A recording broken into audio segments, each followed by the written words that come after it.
ഇടതുണ്ടെങ്കിലേ നമ്മുടെ ഇന്ത്യയുള്ളൂ. ജനാധിപത്യവും മതനിരപേക്ഷതയും ഇല്ലാതാകും. കോർപ്പറേറ്റുകൾ നാട് ഭരിക്കും ഇടതില്ലെങ്കിൽ. അപ്പോൾ അതാണ് സംഭവം. അല്ല, അതിനിപ്പോൾ ആരാ പറഞ്ഞത് ഇടത് വേണ്ടാന്ന്? ഇടതിനെ ആരെങ്കിലും നിരോധിച്ചോ? അതോ ഇനി നിരോധിക്കുമെന്ന് പറഞ്ഞോ? ഇന്ത്യയെന്ന് ഉദ്ദേശിക്കുമ്പോൾ ഇന്ത്യ മുന്നണിയാണോ അതോ വല്ല ഇന്ത്യ മുക്ക് കവല വല്ലതും ആണോ? മൊത്തത്തിൽ എന്തൊക്കെയോ ഒരു വ്യക്തത കുറവ് കാണുന്നുണ്ട്. എന്തായാലും ഇന്ത്യ മഹാരാജ്യത്തെ തന്നെ ആയിരിക്കും ഉദ്ദേശിച്ചത് എന്ന സങ്കല്പത്തിൽ മുന്നോട്ട് പോയി നോക്കാം. അപ്പോൾ പിന്നെ മറ്റേ ലൈനൊക്കെ മാറ്റി പിടിച്ചോ? ഉറപ്പാണെന്നോ എല്ലാം ശരിയാക്കുമെന്നോ ഒക്കെ പറഞ്ഞത്. എന്തായാലും ഇതിനൊരു പഞ്ച് പോരാ, ഒരു ആത്മവിശ്വാസക്കുറവ് കാണുന്നുണ്ട്. പാർട്ടി കേഡർമാർക്ക് ആർക്കെങ്കിലും സ്റ്റഡി ക്ലാസ്സിൽ ഇതിനെക്കുറിച്ച് ചോദിക്കാൻ മേലായിരുന്നോ? ഓ, അങ്ങനെയാകുമ്പോൾ മറ്റേ പ്രശ്നം വരുമല്ലേ, ഉൾപാർട്ടി ജനാധിപത്യം.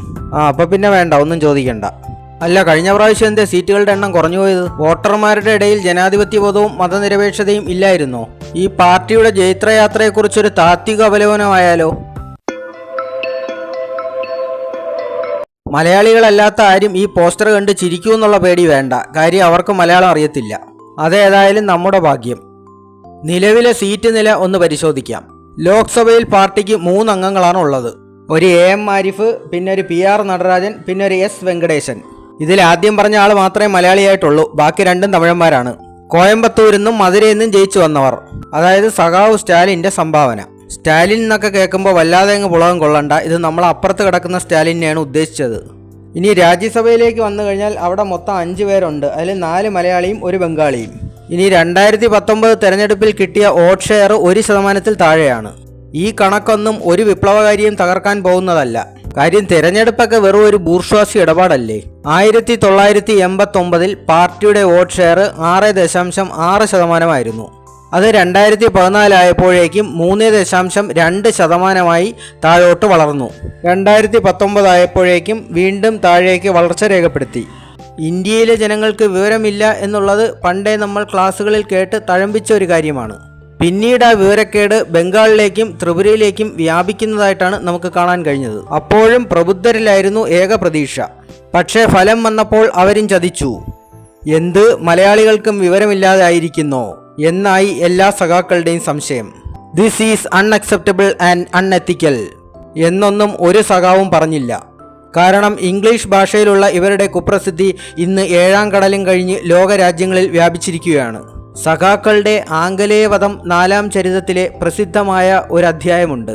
അതിൽ സമുന്നതനായ ഒരു നേതാവ് പോവർട്ടി അഥവാ ദാരിദ്ര്യത്തെക്കുറിച്ച് പറയുകയാണ്.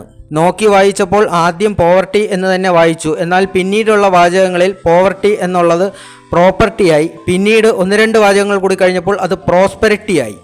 പോവർട്ടി, പ്രോപ്പർട്ടി, പ്രോസ്പെരിറ്റി, വലിയ അർത്ഥവ്യത്യാസങ്ങളാണ് വന്നിരിക്കുന്നത്. നോക്കി വായിക്കുമ്പോൾ പോലും ഇതാണ് അവസ്ഥ. നാളെ ഇന്ത്യ ഭരിക്കാനുള്ളതാണ് എന്നുള്ള ഓർമ്മ വേണം. അല്ലാതെ ഇങ്ങനെയൊക്കെ പറഞ്ഞാൽ നമ്മളുമായിട്ടുള്ള നയതന്ത്ര ബന്ധം പോലും ചിലപ്പോൾ വിദേശ രാജ്യങ്ങൾ വിച്ഛേദിക്കും. പിന്നെ ഇംഗ്ലീഷ് എന്നുള്ളത് ഒരു മുതലാളിത്ത ഉൽപ്പന്നമാണ്. അതിനെ വേണമെങ്കിൽ നമുക്ക് ബഹിഷ്കരിക്കാം. പിന്നെ നമ്മൾ ജർമ്മനോ റഷ്യനോ ചൈനീസോ ഒക്കെ പഠിക്കേണ്ടി വരും.